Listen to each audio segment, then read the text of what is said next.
Hello and welcome to the DrivingMaul show. Hi, I'm Paul and I'll be your host this evening. And what are we doing this week? Oh, we're going to go through the Super Rugby squads. We did the new Kiwi teams last week, so go check out that. You can check that out either as a video on YouTube and Facebook, or you can listen to the old audio, which is what I do. I'm very much a podcast person in the car, so check us out on Spotify or Apple Podcasts, all that sort of places. Now, you might struggle to find New Zealand Sport Radio because Spotify doesn't like us and hides us. But we do exist. Search for DrivingMaul and you'll find us there. So joining me this evening from the deep south, and as we all know from the Northern Hemisphere, the further south you go, the hotter it is. Cornflake down in Dunedin. It's been a bit warm for you, you say? Dunedin. Oh, ouch. Oh, no. Oh, sorry, all in the corridor. Oh, my God. Oh, right in the heart. Oh, God, you're off to a bad start. I don't need to say anything controversial now because you've already said it for me. I can be the nice person. I'll be the good cop this week. Oh, it's lovely to see you all. It's great to be here. It's another fantastic week in Southland. Oh, no, good to be here, Paul. I'm looking forward to talking about the might of Australian rugby this week. You know? Oh, should be the good. Might of Australian rugby. Oh, dearie me. From Invercargill and Southland, not from Dunedin. Sorry, Otago. Okay, or even from Christchurch. I mean, that whole South Island, it's all the same. I've never been there. So it's just a small place, just south of Wellington, apparently. And after coming off the bench and coming back from his exile for undetermined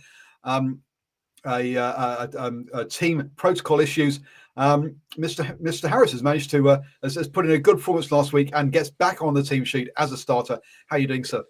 Very good, thank you, Paul. And just for everybody, I'm in Auckland, by the way. I'm not in Northland. I am in Auckland. So just to let you know, I am in the 09. But always a privilege and a pleasure to be back on the show. And looking forward to tonight's chat. Obviously, we covered off the New Zealand Super Teams. Took us about an hour and a half. I'm hoping we can get through in about an hour tonight, Paul. But we'll see how it rolls. Oh, and now, Moana. Shouldn't forget Moana. Now we've got Moana and Fiji for next week, maybe, or we might squeeze them in this week. We'll see how we're going, because you know what? There's been a few player movements in Australia, if you could, if you haven't guessed. But anyway, we do have the New Zealand Rugby book, the independent and unofficial, the Little Book of New Zealand Rugby, by Jamie Wall, and obviously we need to get on to our next quote from this one, and this one sounds like it could have come from Cornflake, actually, when he's talking about Damon McKenzie. But the backs, or more particularly the 5/8s, often ran with the directness that our players, who had a strange tendency to make for touch rather than the goal line, might take to heart. And when the moment made for a concerted movement, the men raced away at great pace, passing with a precision that was paralysing. And I thought, yes, that's rang true with me there about David McKenzie and heading towards the sideline. But that was the Daily Telegraph describing the New Zealand team back in 1905. Directness. I mean, Cornflake, is that something you associate with New Zealand rugby now? Nothing's changed, is it? It's been like 120 years and it's still going. Oh, crazy. Damien McKenzie's great-great-grandfather played for the All Blacks in 1905 and still ran sideways. It's good. Oh, dear me. Yes, having a quick read, that really could have jumped out at me as being, I say, one that Cornflake would enjoy. So, any other kind of rugby news that has struck your attention over the last sort of week or so, or have just been getting over hangovers from New Year's? Pretty quiet, I've got to say. I've sort of had a bit of a sneaky look at some of the Gallo Premiership. Some of the games over that, and that seems to be about 2 or 3 teams that are just starting to sort of take shape as the top teams. It could actually be quite interesting. And I see your old mod Exeter still struggling as well, Paul. Although they did get a win over, was it Gloucester last week that they beat? So even Paul's probably not even following the. I've totally checked out of European rugby. Look, when they started, I mean, look, back in Heineken Cup days, and you had like you had pools of 4, you could understand what was going on. Nowadays, with these 2 things of 15 odd teams, if you lose half your games, you still go through, but you don't if you do this. And oh my God, it's just so complicated. Even when I listen to European podcasts, they're like, we don't understand how you qualify. And it's kind of like, well, if you can't and you watch it day in, day out, how the hell is anyone else supposed to? Yeah. So yes. Is the Gallagher Premiership back on Sky? I don't know, Steve. How are you watching it? Yeah, they show the odd game on. They show the odd game on Sky. I'm just looking at that table at the moment. After 10 rounds, Bath sitting on 41 points, Bristol 35, Saracens 34, Leicester 33, and Gloucester on 30. In fact, you've also got Sale, who's on 29 points. So there's not a lot of much of a gap between the top teams and the bottom teams. Of course, Newcastle way down the bottom, and Exeter have actually lifted themselves off the bottom of the table, which is quite good. Not too many Kiwis playing in that Gallagher Premiership at the moment. Of course, the likes of Stephen Luatua still running around for Bristol. I keep an eye on Exeter because Tamati Tua, ex-Northern midfielder, is running around for Exeter. Seems to be playing some good footy at the moment. And I briefly check on the URC as well, just to see how that's going. Of course, Geordie Barrett playing for Leinster in that competition, and just looking at the tables there, Leinster. I thought he injured himself in like the second game that he played for them, something silly. Yeah, I think he played the first 2 games, but hasn't played in the third game that he was going to play over there. I think the most recent game, I think that might have been the one against Connacht that he might have missed. But Leinster unbeaten in that competition. They look really hard to beat. It's bad enough they've got a pretty stacked side with a whole lot of Irish internationals, but you sort of throw in Geordie Barrett as well. They are definitely the team to beat. But let's not forget, I think it was Glasgow that took out this competition last year, beating the Bulls away. I think it was off the top of my head. And speaking of those South African sides, the Bulls and Sharks in 4th and 5th respectively in this comp. So yeah, a bit of rugby going on, but I guess for us, we're sort of looking forward to Super Rugby, and with 38 days to go, it's not far away. Wow, he's counting it down. Jeez, this is. I think Cornflake, we've got a problem here. This guy keeps doing preparation, which is scary. Well, hang on, it's 97 days till I go on holiday. Does that count as preparation? I mean, no prep required there, Stevie. Now, from a local point of view, there is apparently going to be a new fantasy competition, official fantasy competition with Super Rugby, and apparently the franchises have been told, "Oi, you've got to give us proper injury reports on players." So that'll be nice. Actually having some transparency from Super Rugby teams. What a scary thing that is. Scary idea there. So we'll see how that pans out. Maybe we'll even give it a go. This whole fantasy thing. I've never really played a fantasy. I did fantasy football like 20 years ago back in the UK, but I've never done a fantasy rugby one. So we might throw one of those in this season for Super Rugby. And we World Cup did a good one last year. 2 years ago now in 2023 for the World Cup. Did a pretty good fantasy competition. So if they replicate that in some regards, Six Nations does a decent one as well. But we've never really had anything decent down this side of things for Super Rugby. Super Brew does it, but it's in my opinion, it's a fairly average one. So yeah, I hope they replicate what Six Nations and the World Cup has done, because they have pretty good ones going on over there. Fancy Rugby Draft, I think, had a decent one, but that's a draft one rather than a kind of all different. Yeah. You can pick any player. But anyway, yes, I think we might give that a go and see what it's like. Definitely. They also used to do quite a good podcast as well, but then they've stopped doing that as well. I've not seen that one pop up my feed for a while now. Now, the Stuff did an article called the Rugby's Big Burning Questions ahead of a packed 2025 schedule, yeah, I'm not sure if these are really the burning questions, but let's run them past you boys and see how you cope with them. The first one then, year one was hardly a roaring success. What does Scott Robinson need to achieve in 2025 to stop his seats warming up, i.e. getting chucked out? What do you want to see from him in 2025 at Cornflake? Wins, more decisive selections, and more opportunity for players. Can I nutshell it like that quickly? I could elaborate a lot more, but hey, yeah, that's just what I'm... But Mr. Harris has already told us we have to be in. We've only got an hour, right? Otherwise... Oh, yes, that's all. Yeah, I'm not going to add too much to what Cornflake has already said. I totally agree. Wins, quality of play, and also selections. I just want to see him be a little bit more adventurous when it comes to selections as well. But I'm saying that's up to guys who are playing Super Rugby this year to put their hand up. And if a Wallace Satiti can come out of nowhere, I'm pretty sure a Michael Manson or Fabian Holland or somebody like that can come out of nowhere as well. Absolutely, yeah. That's to me. I mean, the ones they had was beat the Springboks was what one of the guys said. Which actually, yeah, again, that comes down to the wins side of things. Like, who cares about the rest of the games? Just we need to prove you can beat the best. And then the other guy goes, retain the Bledisloe Cup. It's like, wow, you're setting your sights a bit low there. If that's what has he got to do?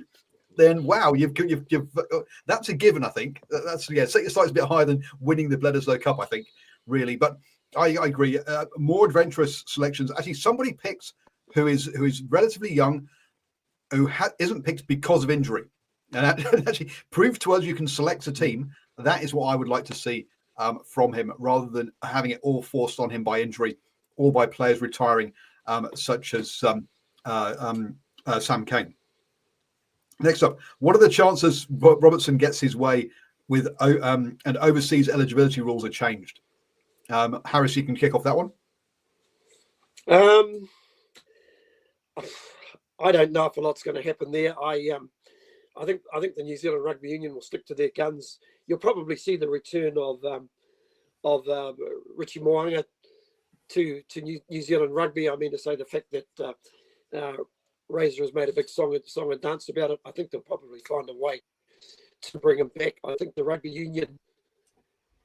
I've been listening to a few podcasts, and the most recent one I've listened to is the guy Fenton, who recently resigned from the New Zealand Rugby Union. In fact, he was the guy that they basically got in, the IT guy that they got in to basically help promote the game, bring fantasy rugby, try a lot of promotions, and he didn't last very long in New Zealand Rugby. Of course, he was the guy that worked for Google for 6 years, so a real ultra intelligent guy. But what it also said, just listening to this podcast, how important the All Blacks are to New Zealand rugby. In fact, probably their most important taonga, as he basically described them, which basically says to me the big part of this, of having this All Black and making them successful, having more eyes on them, selling more shirts across the world. What I actually discovered, there's more merchandise actually sold outside New Zealand than there is in New Zealand. So for that to keep happening, they need a successful All Black side. So I think the Rugby Union will bow a little bit to Razor in some cases, but to be honest, it's for their own benefit as well. They need a winning All Black team. Oh, but we're going to have this disagreement here. Cornflake? Yeah, no, I think the Rugby Union should be sticking to their guns and sticking things as they are with this rule of overseas players. It's the way it's always been forever, and it secures player base and player numbers and the future of New Zealand rugby for me. So you want your best players playing in your backyard. You want your best players available for New Zealand teams to be exposed to New Zealand fans, and for New Zealand, you want your best players playing here. So look, if you want to be an All Black, that's part and parcel. You want to play for the best team. You want to represent the country. You've got to play in New Zealand and be with the Rugby Union. So I think they should be sticking to their guns on this one. Look, it's weird that Scott Robinson's trying to push something like this when it seems like he's not really pushing what he can actually change, as with an identity of his own team. So look, I think he needs to just worry about picking the players he can select, because let's be honest, this whole directive is only based on one player, and that, like you said, is Richie Moanga. Okay, there's not a plethora of number 10s. Who else are you going to bring? Yeah, say, okay, you can pick anyone from anywhere around the world. All of those superstar guys that we've already looked at in the past, they've all moved on now. So I don't know if there's too many that you'd actually would bring in if you could pick anyone. Would you go back and bring back an Aaron Smith who's playing in Japan? That sort of thing. To me, no. I think your future's here, and we want to secure the future of New Zealand rugby on our shores. So yeah, stick to the guns. Tell them to go bugger off, and keep it as it is. I think also that the accessibility to players is massively important for the All Blacks, and that and also for the ability to rest them and actually have them fresh for for those games. So to me, I think that it would be a mistake to change it. It will come down, as one of the guys said, it will come down to this revamped New Zealand Rugby Board. But I think it's a short-term plaster to a long-term problem, and that actually long-term it will be a bad idea to do. But I got the impression listening to the podcast with Craig Frenton, who was the commercial manager for New Zealand Rugby, that I think he disagreed with people within the union and the direction that they were going. But what I actually did notice, what he was very in his conversations on the podcast, that he was very tight with Mark Robinson. So that basically says to me he obviously agrees in Mark Robinson's philosophy of having that winning All Black brand at whatever it may cost. In the main, I agree with both of you. Do I agree that they should be bringing Moanga back? Heck no. But I think they also want to win as well. That winning record and having this brand strong is pretty important if you think about it. At the end of the day, lads, that's what they've pumped all their success into it. How the All Blacks go. Oh, that's what they pumped all their success into it for the last 30 years. Absolutely. It's been, or 25 years. Was it 97 where it kind of changed to be just all about the All Blacks? But so just to be clear, by the way, Craig Fenton used to be the CEO of New Zealand Rugby Commercial, which was a joint owned company between New Zealand Rugby and Silver Lake. So that was the position, just to clarify the position there. So yeah, he was one of kind of like the two big people kind of in rugby, New Zealand Rugby here. He was not just some promotional manager as part of New Zealand Rugby. He was head of all commercial. So yeah, massive. One more thing before we move on off that. Sorry, financially, New Zealand Rugby lives and dies on the All Blacks. The other thing is, like, to talk about commercially and the lure of like the merchandise and things like that, overseas, an All Black is something that you can't find in Australia. You can't find an All Black in England. You can't find an All Black in France. You find former All Blacks, but the allure and the sparkle that is of an All Black is that they're over in New Zealand. You know, they're like in this faraway place of sparkling, amazing rugby goodness, you know, that you're not going to be able to find in your backyard in Bristol. You're not going to be able to find in Melbourne, you know. I think it gives it some sort of, I can't think of a good word to describe it, but some sort of specialness about it, because no one around the world can see an All Black unless it's obviously an All Black match-up touring. But, you know, you can't go down like we can to good old Rugby Park and see a current All Black playing for a domestic side, which I think gives it internationally a bit of a real special feel for the players that are playing in New Zealand, which makes it kind of all a bit more attractive, you know, for something that you can see and you can watch on TV, but you can never really get to. So I think commercially, you know, if you see it on TV and you think it's amazing, but you can never watch it in real life, it kind of makes it a bit more special if you've got that chance, or to be kind of able to partake in that, to be an All Black jersey holder or something like that. Just, you know, it's something a bit different and special for people. So moving on then, but the next one is, who goes into the year as the All Blacks first choice 10? Well, clearly it's Beauden Barrett, unless Richard Moanga comes back, right? I mean, there's no other question there. I don't think there's any point going over that one. What position do the All Blacks, or positions do the All Blacks need to build more depth at? Cornflake. 10. Mr. Harris, sorry. For me, we lack a little bit of pace out wide in terms of the wing. We've probably got a couple of guys who have got top end gas, and that's Jordan, and probably the guy playing at centre, who probably should be playing on the wing. But I think we have to look at other options in that respect. Or do we stick with this midfield? Are they really the answer? They just don't seem to have gelled. Barrett and Ioane, they're once the same.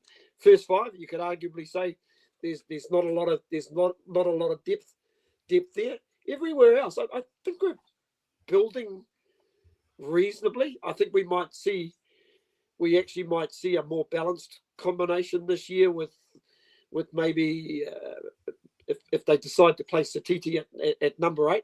But then again, that still opens us up to whoever your open side flanker is going to be. So there's your opportunity there. Is it Peter Lakai? Is it Duplessis Karifi? Couple of options there. It would have been nice to have had Billy Harmon around, because I think he also probably would have come into the frame as well in the options. Locks are looking reasonably good, way better than I thought. If you asked me a year ago, I thought it was an area we were in huge trouble. But there were 2 or 3 guys put their hands up. Tupu Vai put his hands up. Sam Derry, when he was given an opportunity, put his hands up. And then we've got Fabian Holland, who's now available. A player I really like is Akoi from Bay of Plenty, who can move between both lock and Natoyo Akoi, who can move between both lock and 6 boy. He'd be a handy sort of six to have. But generally, everywhere else we're pretty good. Probably just those positions. I'm pretty sure even Cornflake would agree. I mean, look, if you've nailed it on here. So they go, yeah. Look, 12 months ago, Locke was a question mark. Now it's not.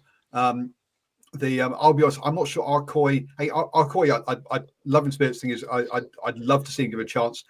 I'm not sure he's a character that the All Blacks could cope with. Painted fingernails and stuff. He's a bit too individual, and I think those kind of players have struggled, or the All Blacks have struggled to accept those kind of players in the past. Now, we hoped that Robertson would be a more modern coach and would be able to cope with those sort of people, but we've not really seen it so far. So let's hope he is, and that he can cope with someone like that. Foster, oh dear me, it's not way too traditional. So yeah, no. As a player, I love Arkoi. I just don't.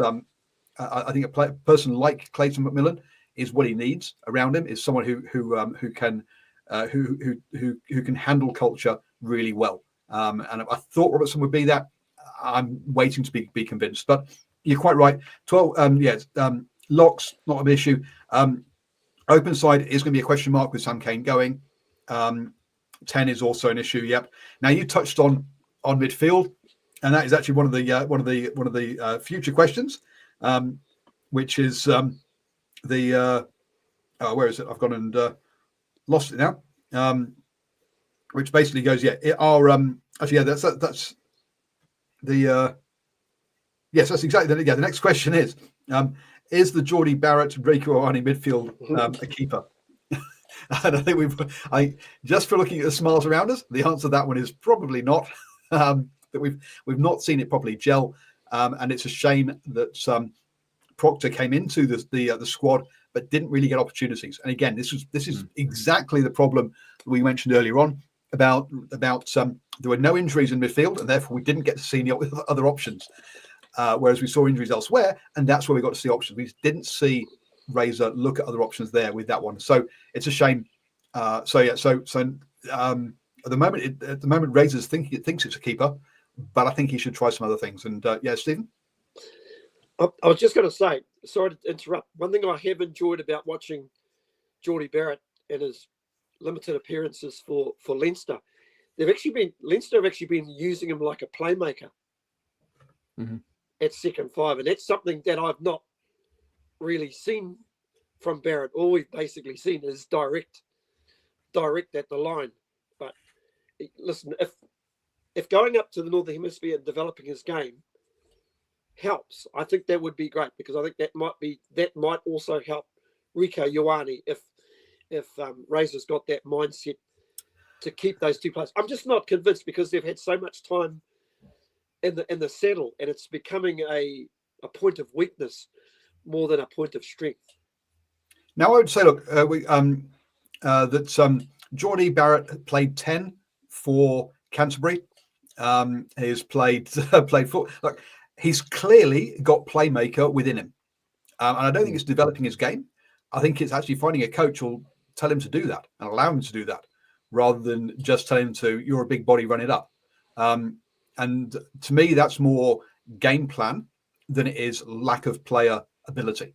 I think he's definitely got it within him. As I say, he's played 10 at NPC level. He's played fullback, which shows that he's got the kicking game. He's got the high ball game. So he can definitely kick. We know he can pass from NPC. So why is he always running? And he's got one of the longest boots on him. So to me, I don't think it's a lack of playing ability. I think it's a lack of coaching, game plan, vision on that one. If I was going to chip in about the midfield and even before that with weaknesses in the future of that team, I think what you guys have both said there, you've said a key word to me, which is opportunity. And like you speak about midfield and outside backs, but there's plenty of players there that could do a position or do a job, but I just feel like they need an opportunity. Whereas I think like at 10, is there really the depth of a player there that you want to give an opportunity? You know, we've seen the Plumbers and that depart and go their way and not really be the one they want to call up. But I feel like there's options like in midfield, there's options in the outside backs. We just need to give them a chance. Are they good enough? Well, we don't know until we give them a game. Is that the option? If, like I say, if there's an injury, if Barrett got injured for 4 games, we'll probably be going like, hey, we've got a bit more options now of our balances. At the moment, we're going, well, who else is there? Well, there's guys. You just got to give them a chance. I feel this year, I feel like last year needs to be the year of opportunities. But now it's become this year. Guys need to get a chance somewhere. Yeah. Other one of these under Schmidt, a serious shot at winning the back of the Bledisloe? No, as we could tell from our response earlier to the kind of like Razor must keep the Bledisloe. Really? If that's your level, you're aiming too slow. No. Are they a shot at being competitive? Yes. Are they a shot of actually winning it? Sorry, but he needs more time with them. I believe. They ask who's going to win. Obviously, Blues and Chiefs, 2 of the ones up there, as being mentioned as well. We kind of went through that a bit last week. Does Rob Penny have a job at the Crusaders this time next year? They both go no in there. Look, if the team stays injury free, I don't see why not. But they have to stay injury free, otherwise he's gone, in my opinion. If he is the year like last year, he's in trouble. Yes, but so I think I think last year was. Yeah, and I guess the only problem this year is the pressure on him will be even higher this year than going in last year, because he knows actually my job's on the line. But yeah, I think it was mainly down to that side of things. So, to my mind, the worst thing about this article is the questions. Right, nothing there. What does New Zealand rugby need to do to reinvigorate Super Rugby, to reinvigorate rugby in this country? That, to me, that's the burning question. Is kind that they don't even touch on. So to me, the big problem here is that those aren't the burning questions. The burning questions are, how does Super Rugby build on actually what was a decent year last year for viewership figures and for crowds? How does how do we make sure that 2 games in Wellington actually sell out for the All Blacks? How do we? These are the kind of questions that I think that should be made, that are the burning questions for rugby. The big burning questions for rugby this year, not just around Razor's selections. To be honest with you, so to me, that's the worst thing about this article, is missing the point yet again. But that's just me. Paul, I was going to say, Kiwis love an underdog, and if you wanted a really good underdog story, dare I say it, if the Highlanders do something absolutely amazing, that'll spark it. Imagine if it's a Hurricanes Highlanders final, and some of the big dogs are knocked down. It kind of needs some storylines like that. Or in fact, maybe if one of the Australian sides becomes the top dogs. You imagine if the Waratahs get on a run and they're the top dog. Because I think when it comes, I'm sorry, I just can't imagine it. That just doesn't. Yeah, that's the problem. When it comes to promotion, we could say everything. They need to be doing this and they need to be doing this, but we're directing this to the rugby union, and yeah, quite frankly, I've not a lot of confidence in the way that they basically run or promote the game. Yeah, sure, it's got fantasy rugby. God, talk about 10 or 15 years too late. This should have been happening a long time ago. That horse is already bolted. But you know what? If you think back to NPC last year, what made the NPC really, really good was not just the standard rugby, but a lot of the regional teams, the way they played some great rugby, whether it was Northland or whether it was Southland, even Manawatu, even though I think they ended up bottom of the table on the scoreboard, man, they played some outstanding rugby at times. And I think there's also a job here for the media as well to help with the promotion of the game as well, because there's so much. They always grab the negative headline and run with that negative train of thought. You know, if somebody tells you, oh, you watched a really, really bad, if the media tell you, oh, that was a really, really bad game, oh, okay, it must have been a bad game, we won't worry about. You know, sometimes an intense game doesn't mean it was a bad game or a tight game. Every game, that's the beauty of rugby union, every game is a little bit different, and that's with the greatest respect to with the 13 man code. That's where rugby's point of differences, fellas. So there's definitely a bit of work to do, but I think the one thing that we've got some really, really good young players around that play some really outstanding rugby, and if you put quality out there, then you'll get that interest.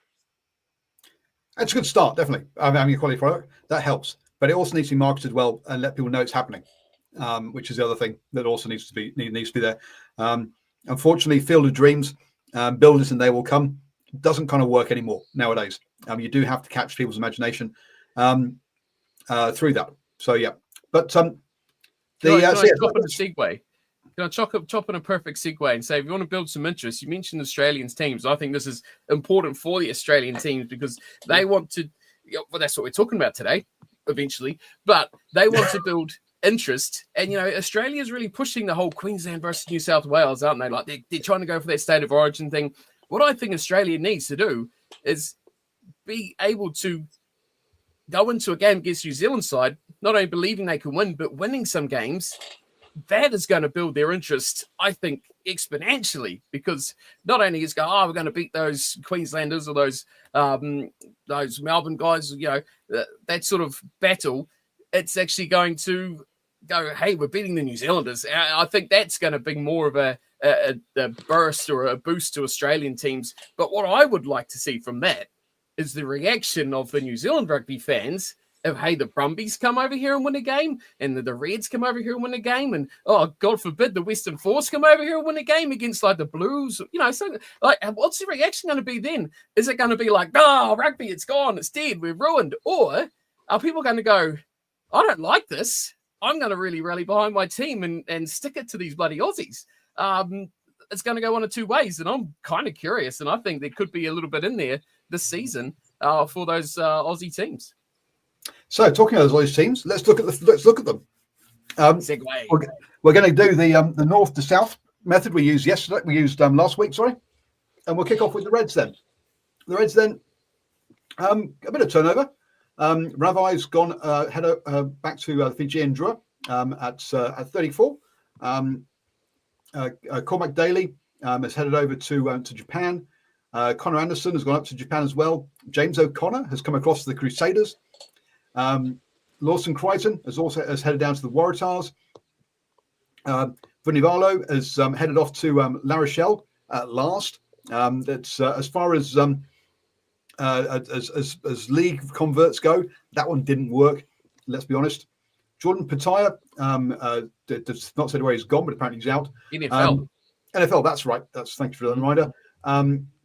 Mark Greeley has headed over to the Western Force. And Floyd Aubrey has also left, 21-year-old fullback, not someone that really kind of was on the radar too much. So a bit of getting rid of a few players there who have been around for a while now, with the O'Connors, Vunivalu, Pataya, who perhaps they need a bit of a refresh in those kind of areas. Coming in then, and yes, actually perhaps we should have started with the Rebels. Everybody left. No one joined. And where do they go? Well, a bunch of them came to the Reds. So let's just start off with the Rebels that have joined. Matt Gibbon, Lucan Salakaloto, Josh Cunham, Mason Gordon, Filippo Dongunu, Lachi Anderson, all came from the Rebels. And then also Jeremiah Murray from the Crusaders has also come across the ditch there. So all of their signings that have come in have all come in with Super Rugby experience, which I don't think is a bad thing for them. But perhaps the biggest change for this team is actually at head coach, because I've gone blank. Oh, Les Kiss has come in. Les Kiss.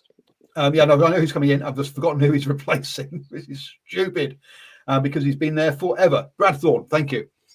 So Brad Thorne was there for like 7 years, which is as far as Super Rugby head coaches go, that is a serious stint, particularly in Australia, and particularly for one who actually had a 44% winning margin as well. He didn't have a winning margin. So Les Kiss is in there. Actually, sorry, he was in there last year, wasn't he? With that one, sorry, but having Les Kiss in there for his second season. Look, Brad Thorne, 44% winning percentage. Les Kiss, 59%. Got something to build on there. And with that Super Rugby experience coming in, I think things are heading in generally the right direction for the Reds. Cornflake, you wanted to talk about Australian teams, so I'll give you the first bite. Hey, look, I think it's something I'm probably going to talk about a lot of these Australian teams, and it's a little bit of consistency. I think the Reds have a good lineup, and we talked a lot about this last season about the makeup of their pack, specifically their back row.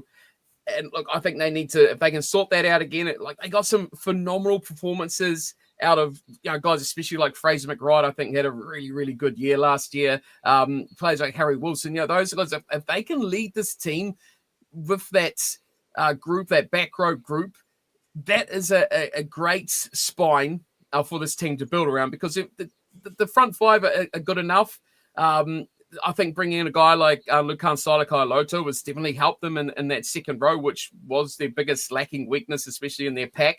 But, they've got some solid guys in the front row, the experience of, everyone's favourite prop of Jeffrey Tuimanga-Allen. But if they can transfer that back row and keep that as an area where they can link that forward pack to that back line, they could really be something special, because they've got the talent, they've got the leadership. I think it's a season where this team has not lost, I don't think, a huge amount of key personnel. Like, you look at the names who have left and you look at it and go, they're not lost much. I think they've probably gained more with the likes of a Gibbon and a Salakaloto, especially Dalgunu. Gives a little bit more to that team as well, and experience. So, look, I think the Reds could be a lot better, and I'm expecting big things. The up-and-comers, Josh Fluke had a phenomenal year last year as well, so more from him. Liner, are we going to see another big specific number 10 with the Liner name come through Australian rugby? So, big year for a lot of these guys, but the potential to be a lot of Wallabies in this team through the 2025 season. So I'm expecting big things, but again, consistency, these guys need to gel. They need to build on last year and put those games together where they can actually outperform teams. I think on their day, especially with that back row performing, those guys are just too big a handful. Like Harry Wilson, you're right, your McCrights. Yeah, those guys are world-class in my opinion. Yeah, that consistency thing, when we get onto the Waratahs, you'll see that actually that's not much turnover. And that feels like the kind of same sort of turnover we saw with some of the New Zealand teams as well. That's not a crazy amount of turnover, and it's sure there are, I think they need to refresh with some of those players who are leaving. So I think it's heading in the right direction. Stephen, are you also bullish with the Reds, or do you think actually we're being too positive for them? Oh, listen, they play some good code. Let's not forget they weren't far away from knocking over the Blues last year. I think it was maybe a late try that the Blues scored to win that game in Brisbane. And I think some of the additions that they've actually brought in, one guy, they've strengthened their middle row with Salakai Loto, but also Josh Canham as well. He's a very, very athletic lock, and he always impressed me when he played for the Melbourne Rebels. Big, tall, rangy, mobile. So they've strengthened that area. And Cornflake spoke before about their loose forward trio. They now have the option of actually starting with that loose forward trio of Wright, Wilson, and McFreight. But you've also got the likes as an option. They can now play Seru Uru as a 6, as opposed to a lock. If you think back to last year, he got used quite a bit at lock, and that was because of injuries and probably shortage of middle row players. I think they've just gone out and strengthened that area. So full credit to Les Kiss for doing that. And like you say, not a lot of change in the squad. And if they can make Suncorp a fortress, they'll be a very, very hard team to beat there. Yeah, so very positive on the Reds. Heading south then to the Waratahs. Now remember, this is a team that won 2 games last season, home and away against the Crusaders, and that was it. Now, I would run through all the players that are left, but there are 28 of them, 12 props. So one of their problems last year was just trying to keep actually some props fit, which let's be honest, if you haven't got fit props, you're in trouble. Let's be honest. But even so, 12 props have left from this team. People like Harry Johnson Holmes head over to the Western Force. Peony Familicini has head over to the Moana Pacifica, for example, with those two. And then obviously a lot of players who came in who have also left again because obviously they were injury replacements. Running down through there, Jed Holloway has also left from the as had Ned Hannigan and Lachlan Swinton from the forwards. The backs, much less impact, but Will Harrison, Isaiah Parisi, Harry Wilson, Maseo Tupulotu, Dylan Peach, Mark Nweno Tuasi, and Vutai Kara Weleluvu, who's head over to the Fijian Endura. So some players leaving in the backs there as well. Now, players coming in. If you've lost 28 players, you need to bring some players in. So 16 players come in, including four props. You've got Tenelo Topu from the Rebels, Adrian Brown, Isaac Adeo Koalai from the Rebels, Safia Amoa from Western Force. You then also got Ethan Dobbins from the Rebels at hooker, Ben Grant, Angelo Smith, Alai Ho, Clem Halaholo in the locks, and Rob Liotta in the back row. As I said, with 21 forwards leaving, but guess what? Most of the incoming is forwards as well. But in the backs, Lawson Crichton, we've already talked about coming down from the Reds. Harry O'Donnell comes over from Western Force. Now the big signing that will put bums on seats. Joseph Soilii from the Roosters, who had an amazing breakout with his very first performance for the Wallabies, but then let's be honest, struggled to follow that up on the Northern Tour. Andrew Kellaway, Darby Lancaster from the Rebels, quality operators there, and James Hendrick from Ranwick. So some real quality players coming in. However, that's a brand new starting side that's arrived with 16 players. It's not a match day 23, but it's getting up there. What in a squad of 38 players? That's nearly half the squad is brand new. So to expect a team that's going through that much change to hit the ground and start running, I think is optimistic, to put it lightly. But improving on 2 wins, let's be honest, that's not a high point. Stephen Harris, what are your thoughts on the Tars going forward with that stock? It's quite interesting. You mentioned how poor they were last year, but they actually lost 5 games by 6 and under. 2 of those games, I think back to the Highlanders game where they lost, they missed I think Tane Edmed missed a penalty on full time, and against the Blues, Harry Plummer drop kicked a goal to win that game. But there were other games they were They were there or thereabouts, but their real big issue was last year they just could not scrum, and primarily because of that those injuries that they had. You know, if you're getting home on a Friday night and you're watching a local derby between say the Blues and the Highlanders, and your next game up is the Reds versus the Waratahs, there probably was a time where I would have thought sleep's much more important than getting up early on Saturday morning. I'm now watching that game. I'm staying up to watch that game because this back line is so exciting. The big thing for the Waratahs is, like you say, so many new players coming in. How fast can they gel? Because these games are one up front, and whilst they've got a gun back line, and Callaway's another very good addition, but I like the way that the likes of Tane Edmed has developed in the space of a year after his time with North Harbour. So I'm super excited about them. I just want to quickly mention the boy from our club here in Auckland too, Ale Aho, who's ex-New Zealand 20s, went down to Otago, was in the Otago NPC squad last night. Gee, what an elevation for this young guy. I think he's only about 21, maybe 22 years old. Yeah, he's only a little guy at 6'8", 125 kgs. So, you know, he has a wonderful opportunity to cement a place in that middle row. No, I'm pretty excited about the Waratahs. It's just really about how fast they can gel.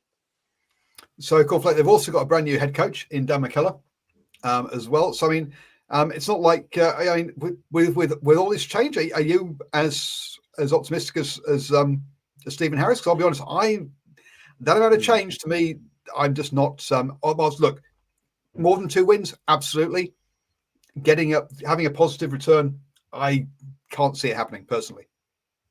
Yeah, this feels to me like a few years ago Highlanders team where you can have all the excitement in the back line and, you know, a game controlling number 10 and all that sort of thing. But when you're getting driven backwards at every single opportunity from the opposition pack, you can't really get a good foothold on the game. And I agree, the back line looks really good. It looks exciting. The additions of Darby Lancaster had a really good breakout year last year as well. I think there's a lot of quality in there, but you know, you're bringing in your big name props, and you're bringing in Taliana Tupou. Let's be honest, how much this season is he going to play? I mean, if he plays half of it, I'll be quite impressed. If he gets more than 55 minutes out of a game, you know, it's a good day for him. Look, I'm not just downing on his quality as a player. I think he's a phenomenal player, but he's been very injury prone lately, and he struggled to make good of a year. So if he has a really good build up fitness wise and can last his full season, he's going to be super vital. And the combination with those other guys, like Angus Bell, especially, like the starting lineup, I feel like should hold their own in a way, but I feel like they're going to miss names like Jed Holloway and Ned Hannigan, mostly even Lockie Swinton as well. Those are just those hard-nosed guys that just do the ugly stuff. They don't get the big reward and the flashy stuff, but they're just experienced and they just know where to be and the jobs they've got to do without worrying too much about all the other flashy stuff. So I feel like they're going to miss a little bit of those guys.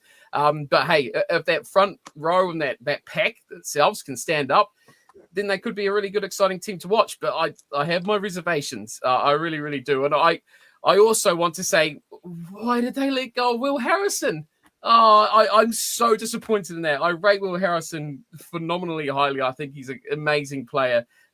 Has such a torrid time of injury. He's made that big comeback last year, and now he's been left out. I hope someone picks him up. I really hope someone does. But yeah, I kind of feel sorry for the likes of a Rob Leota, who's going to have, he's going to have guys just smoking him. He's going to have 3 players just shutting him down, giving away his channels. He's just not going to get a chance to really put his mark on a game, because I feel like he's the sort of guy who can, but if you shut him down, I feel like you're going to shut down a lot of their breakdown work. You're going to shut down a lot of their set piece work, and you're going to get yourself a good forward momentum through the pack. So look, a lot of work to do for the Waratahs, but I have more reservations. I think, yeah, they're going to struggle with that pack again this year.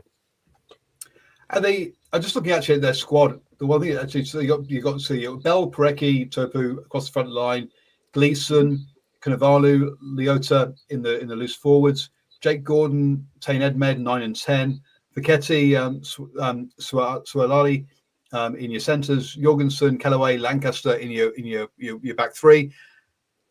That's all your internationals. Actually, we also got Isaac, Ado, Calais as a prop. So you got a one, but no international locks, which is a bit of a surprise to me. None of their locks have got Wallaby experience at all. So hence, as you so that's that Jed Holloway, whilst he might not be the sexiest player in the world, is perhaps the key loss for this one. It's not so much can the front row stand up. I think they're probably if they stay fit, they can. It's what's pushing up their bums from the engine room, and that might be the issue. Maybe Aleaho, as Stephen Harris says, can prove himself at this level, but it's a big ask for a young guy to say, "Hey, you're the leading, you're our main lock," or for any of these locks really to step up and go. I mean, Hugh Sinclair, a bit of experience, but otherwise, yeah, it's going to be a big ask for them. So, look, more than 2 wins, I definitely hope so. But I say I'm not bullish about them. A team I will be a bit more bullish about though is the Brumbies, because this is the most settled team in Australia. And I'm a great believer in settled teams. Looking at their outgoing, Safo Kutai heads over to the Highlanders. Fred Kahi also drops out, but I don't know where he's going. Connell McKerney heads over to the MLR. Ed Kennedy drops out. Darcy Swain goes to the Western Force. Jerome Brown goes over to the Chiefs. And Tamati Tau heads over to Exeter. So you look at those players who are going out. Sure, there's one heading over to Exeter, a couple heading over to other Super Rugby teams, but you're not losing players. You're not losing your top players to Japan and France. So clearly, these aren't your main player. These aren't your main. You're not losing your main sort of players that have held you together from those sort of things. Coming in, Fokatai from Leon, Tomali from the Rebels, and Feluai also from the Rebels as well. Only 3 players coming in. That's less than the Crusaders would have coming in. Now, you might say, yes, but Paul, this team didn't actually get past the quarterfinals or the semi-finals last year. Was it quarterfinals? Or I should know this kind of stuff. But look, to me, that kind of look, they made the semi-finals last year, losing out to the Blues, who were the eventual champions. That's a decent. To me, that's a finishing 3rd in the table. There's not much wrong there with that kind of result, that kind of return.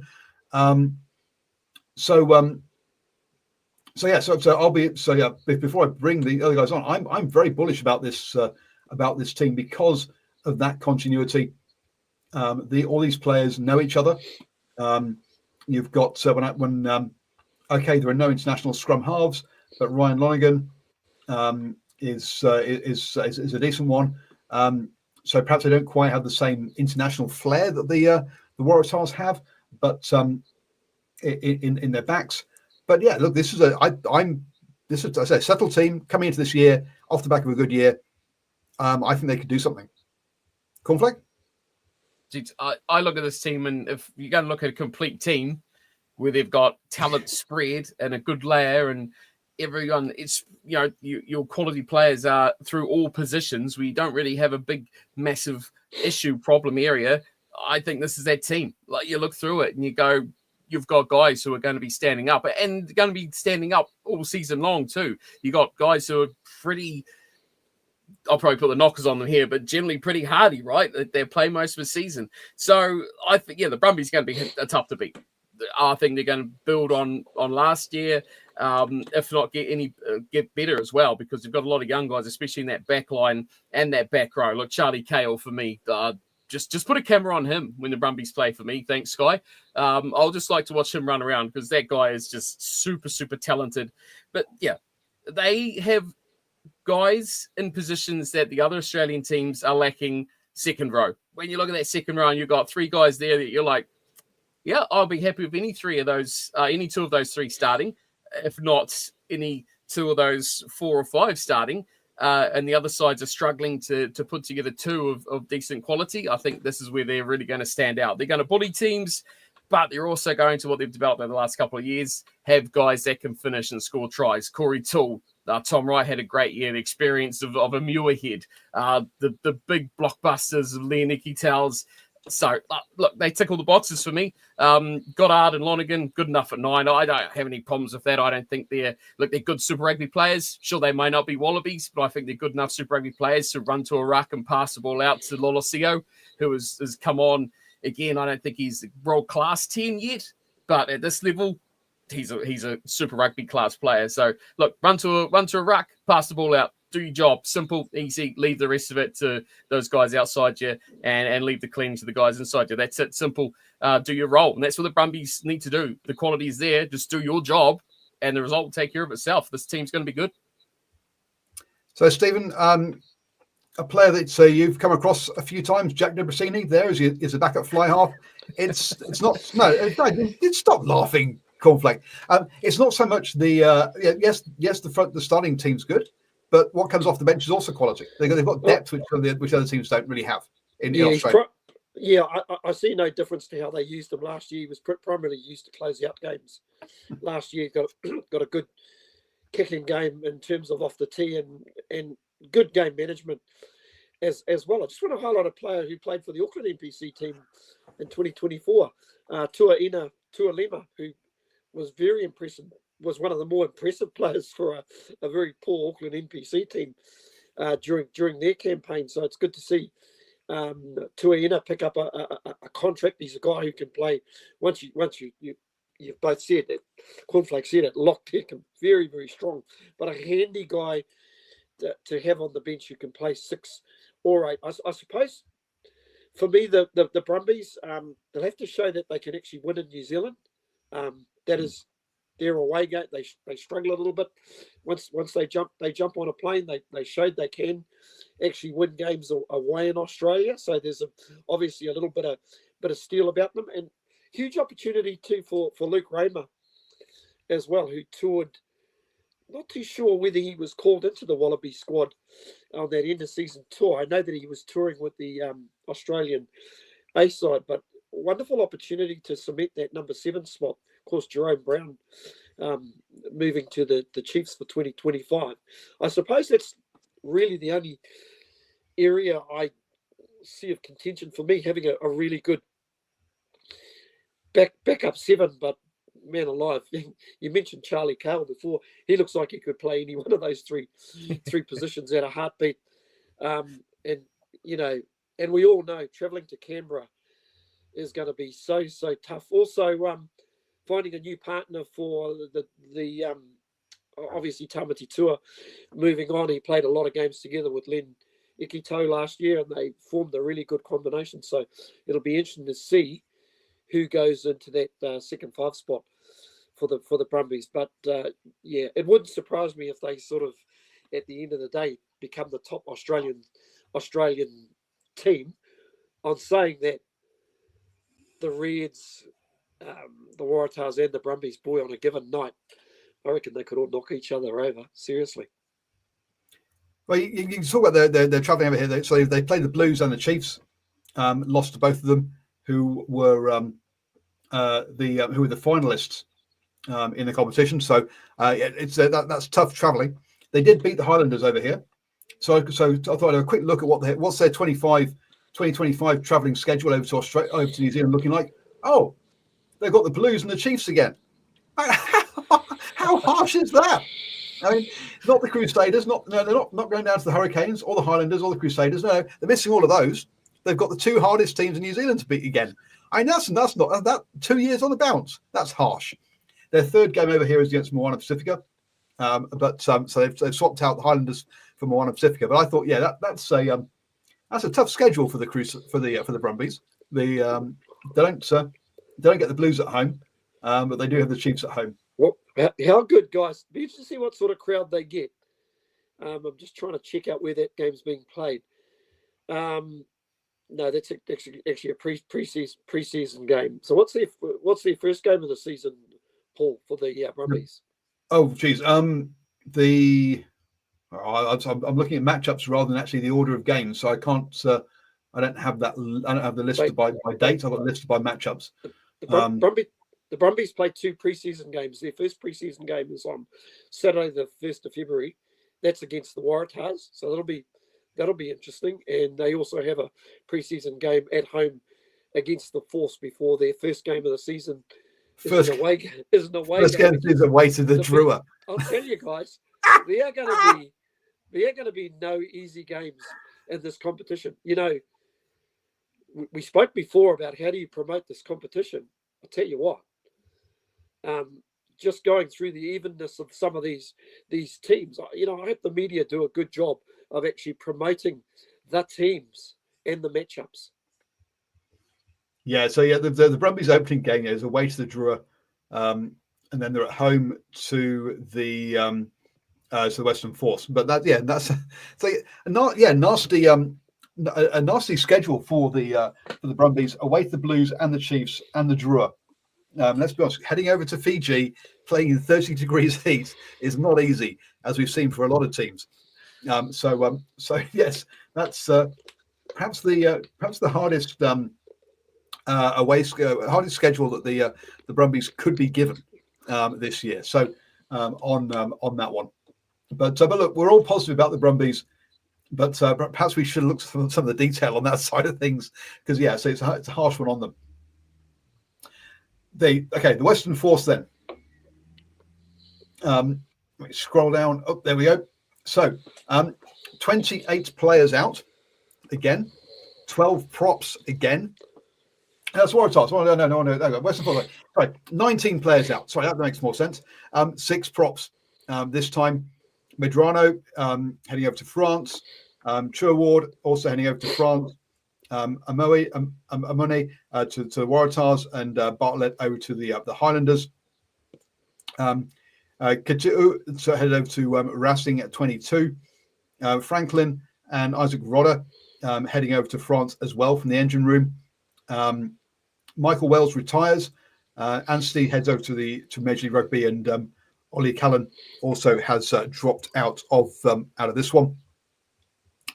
Ian Pryor from the scrum half also at 33. I think basically that sounds like retirement for him. 3 centres with Folokai to Major League Rugby, Spink to the Saracens, and O'Donnell over to the Waratahs.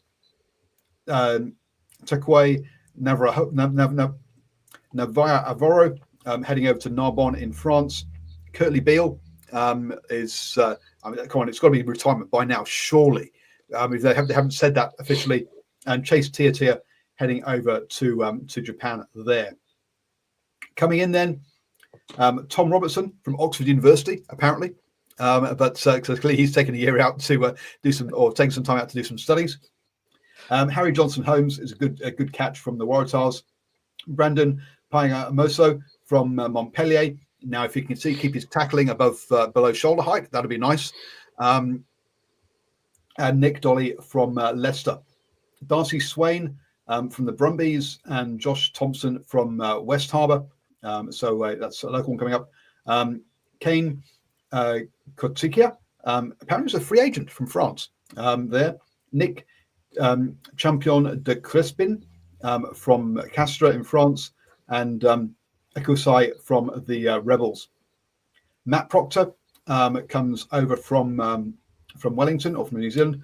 Co Tomkinson also from the Dragons in Wales. So a couple of Kiwis coming over there from overseas, and David Palu from the Rebels.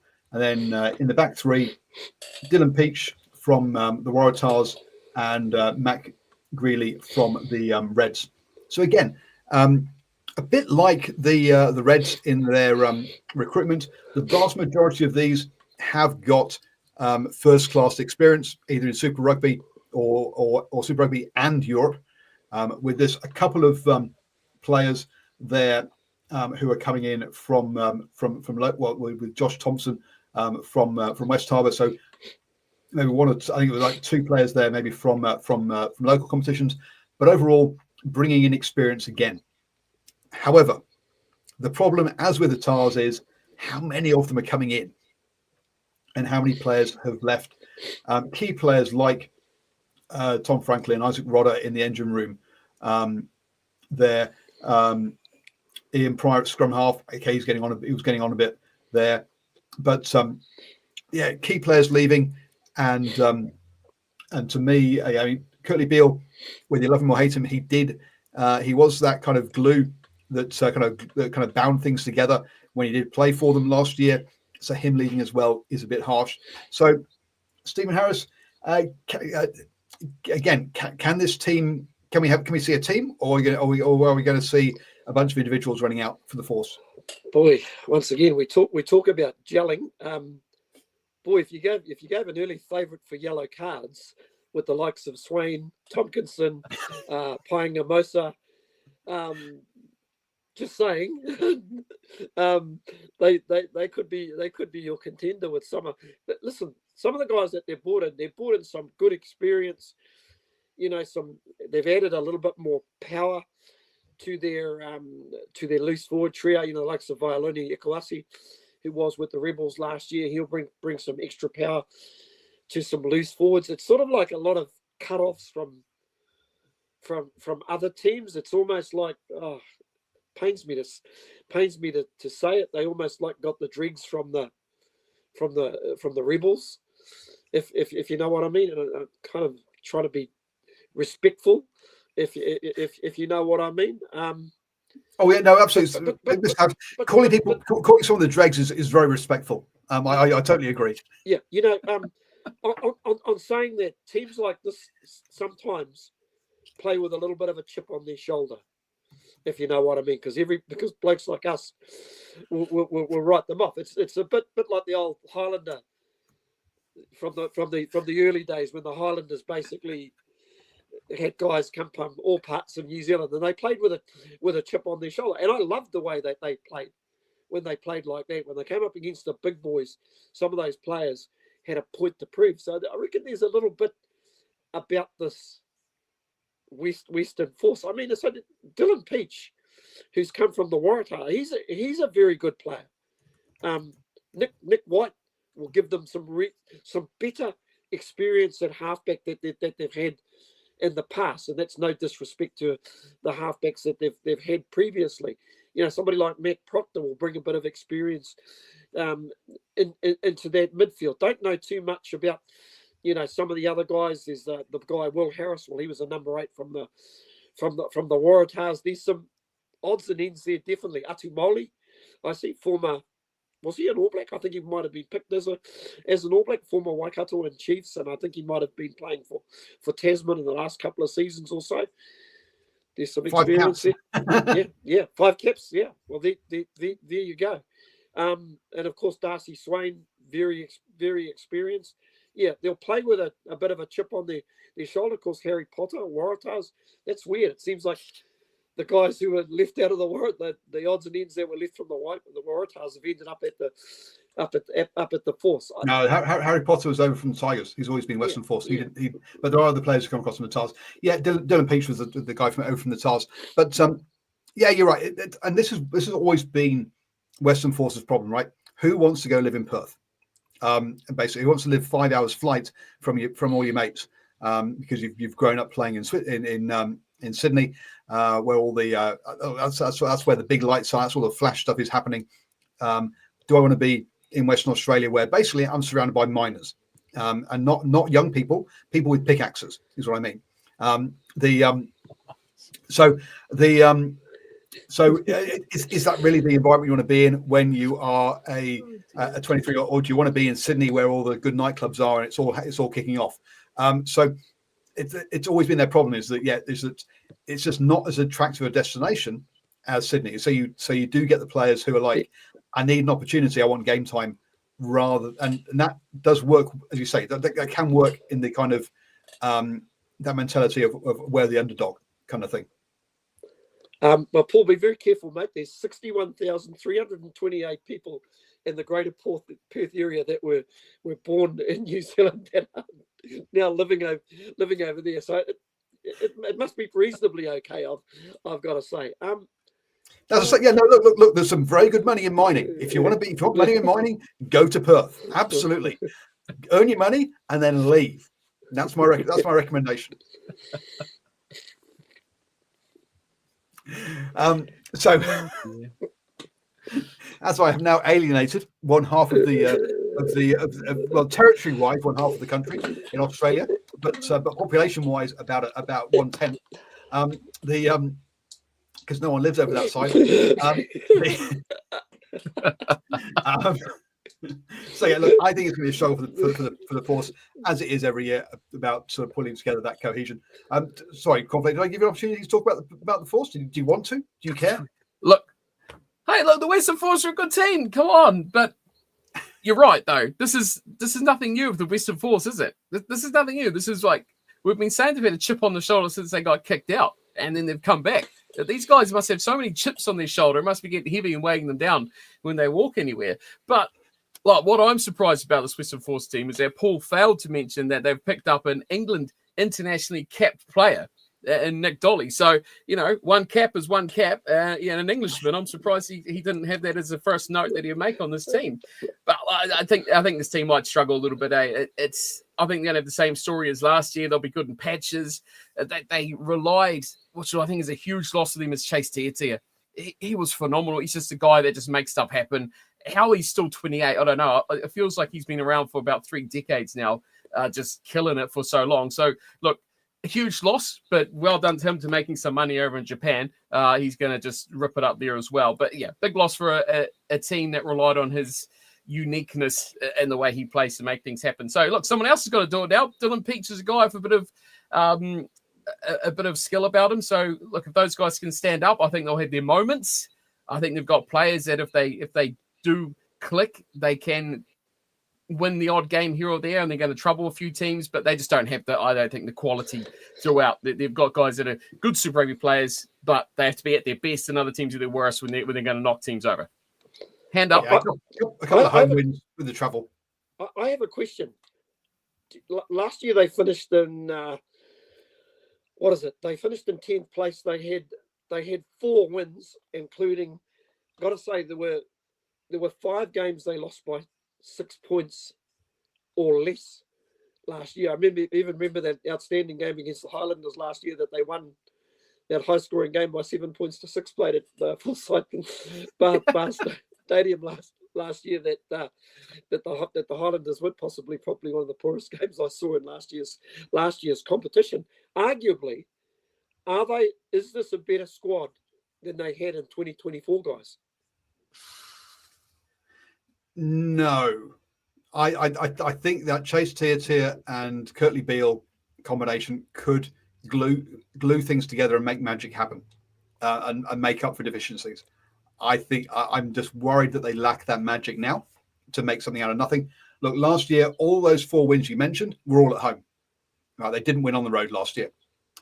So I wouldn't be surprised to see basically the same thing again. I don't see this being an uptick for them personally. I think so. Yeah, I just don't. I think they've lost too much in guys like Isaac Rodder, Michael Rouse, and Tim Anstey, even Franklin to that matter. Those sort of guys. I think Medrano is a fantastic player as well in the front row. I think they've lost too much of those sort of powerhouse sort of back row guys. And now you look at it again, Princey, Tizano, a lot of that's going to fall on those guys. I think they're going to have phenomenal seasons. Koteka as well. It has potential. Whether they can step up to the next level and carry this team. Like I said, I think they're going to have moments. I think some games we're going to go, wow, okay, the Force, they are going good. Then the next game, they're going to travel and they'll fall off their horse. So look, if they pick their matches, they pick their games, pick the Highlanders, pick games that they can win. The Waratahs, I think they could tip up a few if they have a good season, pick up a few wins. They got guys who are developing. Keep hold of the Jeremy Williams guys who they've named captain. So yeah, there's guys I think can step up and definitely get better. So it's going to be a big learning season for them, I think. Look, they're on the road, Blues, Brumbies, Chiefs, Drua, Reds, Waratahs, and Crusaders. So the only one there that really kind of is that Crusaders game potentially, which I mean he wouldn't have said that in the past. But look, yeah, they don't get the Highlanders, Hurricanes, or Moana Pacifica away from home. So it's it's a tough away schedule for them. At home, Brumbies, Drua. I think look, the Drua at home. Look, the Drua don't travel well either. Mm-hmm. Highlanders at home. The Moana at home. Reds, Waratahs, and Hurricanes at home. I think they can get 4 wins again at home. But so I would say same as last year. I don't see much upside for them personally. Some questions in the live chat around the Six Nations. We'll get close to Six Nations when it happens. Look, the GRC Championship is something that happens on over on Cornflake's channel, and his commentary is legendary for those computer games. I'm sure he'll let you know when he's kicking those up. Zandre says he's seriously missing Super Rugby and fed up with the Europeans. Look, just ignore those Europeans, and look, if you're doing what I do, head down to your local swim hole and jump in the river, have a swim. That's my that's what I've been up to over Christmas. Not watching the not watching any kind of rugby. Just chill out, enjoy a proper Kiwi summer. That's what I say on that side of things. But we're not that far away.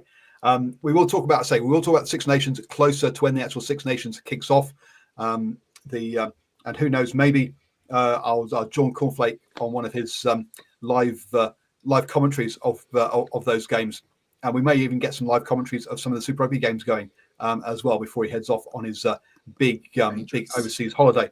Because I can't imagine him doing them from when he's on vacation, and he's quickly totting up the dates of all of those time zones. Oh, you want to try to do them from the US? Jeez, you are nuts on that one. Having to cart all that tech as well with them.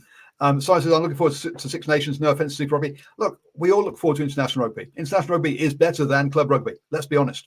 And I do count Super Rugby as club rugby. I know you all say it's franchise, it's not real clubs, but it's the equivalent of club rugby there. So yes.